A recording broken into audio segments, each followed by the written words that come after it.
Oi, gente, eu me chamo Tainá e estarei dando a aula sobre soluções. Bom, ela é um sistema homogêneo que é formado por duas ou mais substâncias miscíveis, no caso que se unem uma nas outras. E lembrando que uma mistura homogênea ela é formada por uma única fase distinta e as heterogêneas duas ou mais. E como vocês podem observar aqui na imagem, uma solução ela é composta por soluto e solvente. A junção desses dois reagentes irá gerar uma solução. O soluto ele será a substância que será dissolvida e o solvente ele é a substância que é encontrada em maior quantidade na solução e ela que irá dissolver o soluto. E creio que todos sabem que a água ela é considerada um solvente universal, justamente pelo fato dela conseguir dissolver uma grande quantidade de substâncias. Soluções químicas, solubilidade. A solubilidade é uma propriedade que possui uma substância capaz de dissolver-se noutra.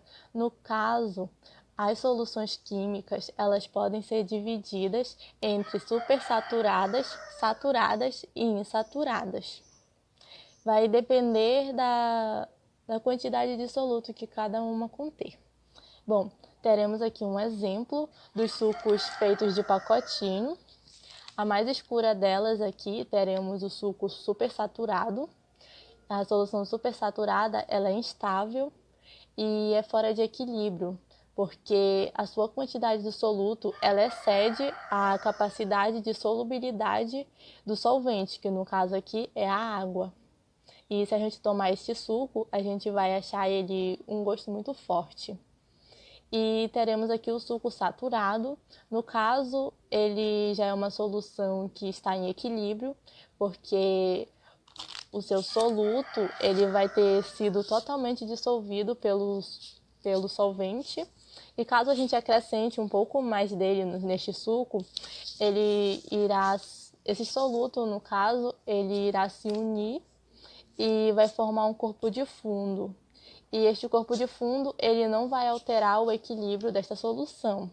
E teremos aqui a mais clarinha delas, que é a insaturada, que no caso possui pouco soluto e muito solvente. E se você beber este suco, você vai sentir ele ruim porque não vai conter muito gosto. Tipos de soluções. As soluções químicas elas também podem ser classificadas de acordo com seu estado físico. Teremos as soluções sólidas, que serão formadas por soluto e solvente no estado sólido. Um exemplo disso é o níquel mais o cobre, que irá formar a liga metálica. Teremos as soluções líquidas, que serão formadas por solvente no estado líquido e os seus solutos eles podem estar tanto no estado líquido como no gasoso ou sólido. Um exemplo disto será uma solução de sal e água. E soluções gasosas, elas serão formadas por solventes e solutos no estados gasosos. E um exemplo disso será o ar atmosférico. Diluição e concentração. Ambos os casos de diluição e concentração, a natureza do soluto ela será constante. Um exemplo disso é a operação de diluição. Teremos aqui uma solução inicial, aonde a gente irá adicionar o solvente, que irá gerar uma solução diluída. E na operação de concentração, teremos uma solução inicial, aonde iremos tirar este solvente e irá formar uma solução concentrada. A diferença entre essas duas é que na solução diluída, enquanto há um aumento de volume, irá ter uma perda de concentração, e na solução concentrada, quando há perda de volume, irá ter um aumento de concentração. Natureza do soluto. As soluções químicas, elas também podem ser classificadas de acordo com a natureza do soluto.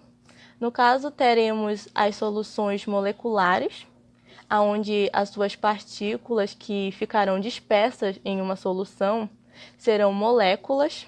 Um exemplo disso é uma solução de açúcar e água. E teremos as soluções iônicas, que as partículas dispersas em uma solução serão íons. Um exemplo disso será o sal com água, pois o sal ele tem íons Na+ e Cl-.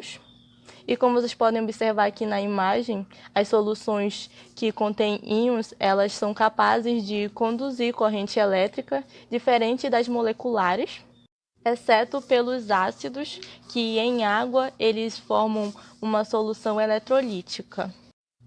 Então, gente, dando continuidade na aula de soluções, teremos aqui um roteiro experimental. O nome dele é Solução Heterogênea e Homogênea. Temos aqui os seus objetivos, referencial teórico, que é um resumo da aula que eu acabei de dar para vocês. Materiais e reagentes serão 2 copos transparentes, 1 colher de chá, açúcar, água, coloral e óleo. Procedimento experimental. Primeiro, coloque uma certa quantidade de água num copo de vidro para melhor observação do que ocorrerá. Em seguida, transfira 1 colher de chá cheia de açúcar para o copo que contém o solvente universal, que no caso será a água. Depois, faça sua mistura.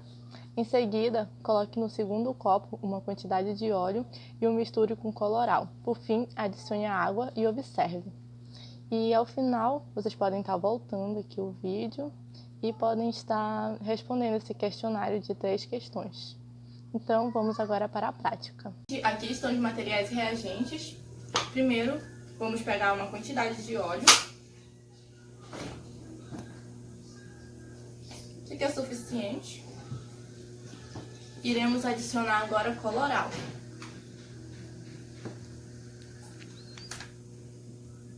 Misturar. É mais para a gente observar melhor quando a gente adiciona água nessa mistura.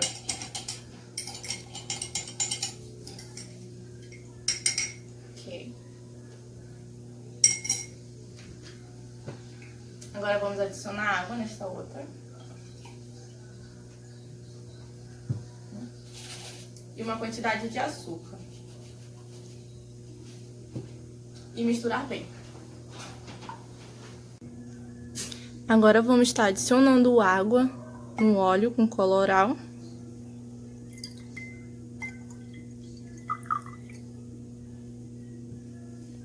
Aí, como eu expliquei na nossa aula, aqui teremos uma solução homogênea, onde ela ocorre em apenas uma única fase.